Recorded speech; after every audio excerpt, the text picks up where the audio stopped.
Bom dia, boa tarde, boa noite. Não sei que horas você vai estar vendo esse vídeo. Eu quero pedir que você compartilhe esse vídeo, que você curta, que se inscreva nesse canal. Eu sou Selma e esse é o canal Testemunhe Comigo. Hoje, o testemunho que eu vou contar é sobre a vida do Ibson. Ibson é meu filho mais velho. No primeiro vídeo eu contei para vocês sobre o meu irmão. E hoje eu vou estar falando sobre o Ibson. Ibson, eu engravidei do Ibson, gravidez tranquila. E um dia, quando eu estava já nos últimas consultas do pré-natal, passei na casa da minha sogra e uma irmã, que eu não consigo lembrar o nome dela, eu só lembro do fato. Ela olhou para mim e perguntou se podia orar por mim. Eu disse sim. E ela orou, profetizou. E naquela época do Ibson, eu não sabia que o Ibson era um menino, não tinha como fazer ultrassom, né? O ultrassom era caro. Então ela orou, profetizou, falou muitas coisas a respeito da vida que seria acontecido na vida do Ibson. E tá, o tempo passou, passaram-se o tempo, o Ibson nasceu tranquilo, com saúde. Alguns meses, não, o Ibson já tinha mais de um ano nessa época. Ibson dava umas gripes aqui, umas gripes ali, tomava remédio que a gente sempre tem em casa, né? E melhorava. Mas um dia eu estava na casa da minha mãe e o Ibson deu uma febre muito alta, uma febre muito forte.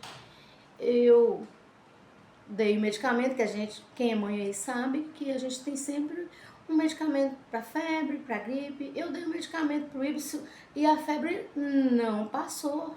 Minha mãe se viu preocupada e eu já para ir para casa ela falou comigo assim, olha, febre não baixou, então não é bom isso não. Quando você chegar em casa, leve o Ibson ao hospital.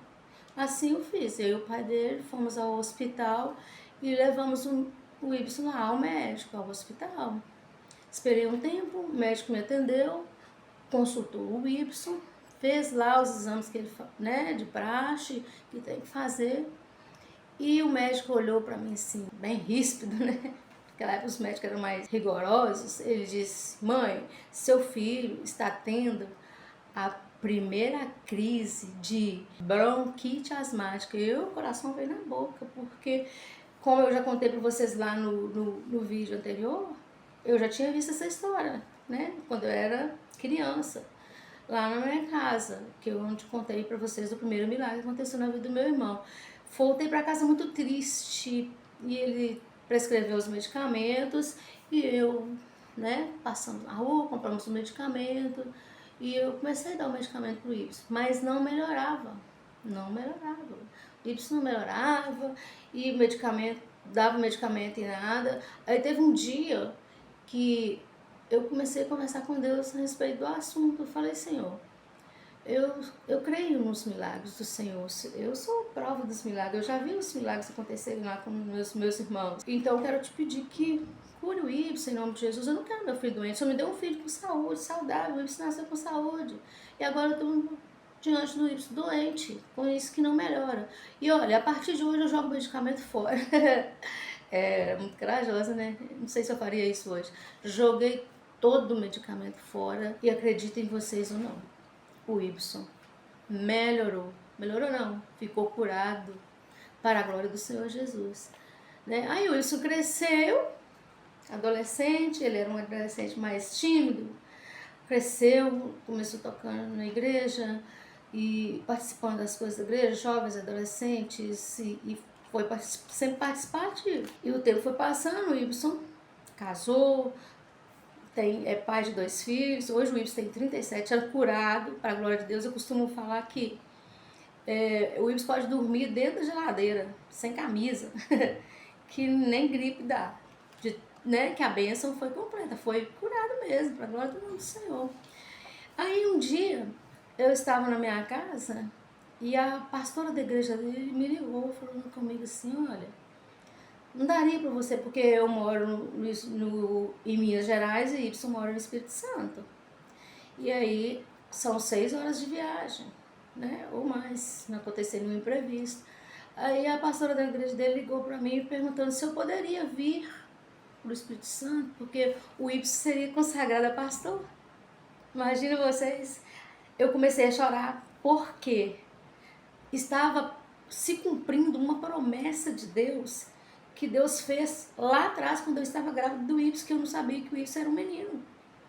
Então eu comecei a chorar e comecei a agradecer a Deus, né? Eu disse, Deus, passaram-se mais de 20 anos, porque hoje o Ibson, né, é casado, pai de 2 filhos, é pastor, né, cuida de pessoas, toca o contrabaixo dele, Ibson é canhoto, e na época que ele aprendeu a tocar, na minha casa tinha um violão, ele virava o violão ao contrário para tocar canhoto. E durante muito tempo ele fez isso também com contrabaixo, que ele gosta de tocar contrabaixo, né? É o instrumento que ele mais gosta de tocar. E eu comecei a chorar e agradecer a Deus, sabe?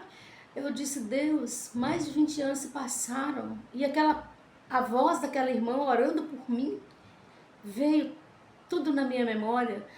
E eu quero dizer para você que está me ouvindo nesse momento. Pode passar 10 anos, 20, 30. Se Deus te fez uma promessa, ela vai se cumprir. Porque na minha vida, na vida do Ibson, se cumpriu. E eu vou, né, depois eu vou contar o testemunho do mais novo. Vocês verão uma série aqui de testemunhos. E Ibson hoje é pastor, com 37 anos, casado, pai de 2 filhos. Nunca mais, para a glória daquele que vive e reina para todo sempre, porque a glória é do Senhor Jesus, né? Não é mérito meu, não. Eu fiz uma oração? Fiz, mas quem fez o milagre foi Jesus. Porque Ele é o dono do milagre, Ele que faz o milagre. Nunca mais ouvi o Ibson doente, nunca mais. E eu dou graças ao bom Deus, porque hoje eu estou aqui falando disso, né? Estou contando para vocês o milagre que Deus fez na vida do Ibson. E eu quero contar para vocês não é finalizando essa história, né? Eu quero contar para vocês um acontecimento da Bíblia que aconteceu no livro de Marcos, no capítulo 5, conta que Jesus estava voltando, né? Voltando, e tinha uma multidão expressiva, né? Uma grande multidão lá na beira do mar, esperando por Jesus, né? Porque ele é o dono do milagre. Naquele momento, ele desceu, né, do barco, aquela multidão ali, e um homem, a Bíblia fala que ele era um dos principais lá da sinagoga, sabe? Aquele homem, ele tinha um problema em casa. E ele chegou para Jesus e falou assim, olha, eu estou com a minha filha muito doente. Eu queria que o senhor fosse comigo na minha casa. E Jesus prontamente começou a seguir aquele homem. A Bíblia não menciona a distância de onde Jesus estava até a casa daquele homem chamado Jairo. E foram caminhando em direção à casa de Jairo. Mas aconteceu um episódio no meio do caminho que fez com que Jesus parasse. E aquela multidão que o acompanhava também parou. Jesus parou um determinado momento e falou assim, ei, quem me tocou? E o povo começou a falar assim, não, ninguém te tocou não, mestre. A multidão te aperta. Eu acho que tinha um sanguíneo lá no meio, lá que virou e falou assim, mestre, a multidão está te apertando. E o senhor pergunta, quem me tocou? Ninguém me tocou não, mestre. Eu imagino os dias de hoje, estudando esse texto novamente, aí eu imagino hoje, né, nos dias que a tecnologia está bem avançada, as pessoas assim, ó, com o celular nas mãos, falam assim, vamos ver, quem será que tocou no mestre, né? Quem será que parou o mestre? O mestre parou, o mestre estava indo para casa de Jairo. A filha de Jairo está doente. E o mestre parou. E Jesus falou assim, não, alguém me tocou diferente, porque de mim saiu virtude. Olha bem. E eu fico imaginando aquela multidão, falando, quem será que tocou no mestre? Quem será, né? Eu não fui, foi você fulano? Não, eu também não. E começa aquele burburinho, sabe? Eu fico imaginando aquele burburinho, aquela multidão, porque multidão são muitas pessoas, né? E um ou outro, né? Alguém tocou no mestre. E quem será? E uma mulher estava ali que teve a ousadia, a coragem de tocar, não no mestre, ela tocou na orla do vestido do mestre, é o que a Bíblia fala. E Jesus fala assim, não, essa pessoa tocou no meu vestido. E tocou de uma forma diferente, porque de mim saiu virtude.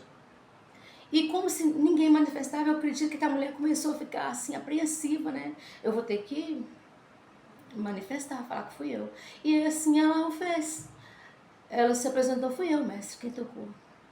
Há 12 anos, sofrendo de uma enfermidade, a mulher do fluxo de sangue, lembra? 12 anos, não tem mais nem um centavo para gastar. Já gastei tudo que eu tinha com essa doença. E estou curada. Jesus olha para aquela mulher com muito amor, né? E fala, filha, a tua fé te curou. Vai em paz. Naquele momento em que Jesus perguntava assim, quem me tocou, e que aquela mulher se manifestou, chegaram algumas pessoas da casa de Jairo. Lembra que Jairo vinha para falar com o mestre, para ir lá? Pois é. Chegaram algumas pessoas e falaram assim, Jairo, não incomode mais o mestre, sua filha morreu. O que te resta agora é ir providenciar o funeral. Jesus olhou para Jairo e falou assim, preocupa não, sua filha dorme, vamos lá na sua casa. E Jesus foi com Jairo na casa dele. Chegou lá, as pessoas, uns choravam, né, outros lamentavam. Eu fico imaginando na minha memória, assim, fico pensando assim, que não tem aquelas pessoas que às vezes murmuram, falam assim, se Jesus não tivesse parado lá atrás, talvez tinha chegado a tempo.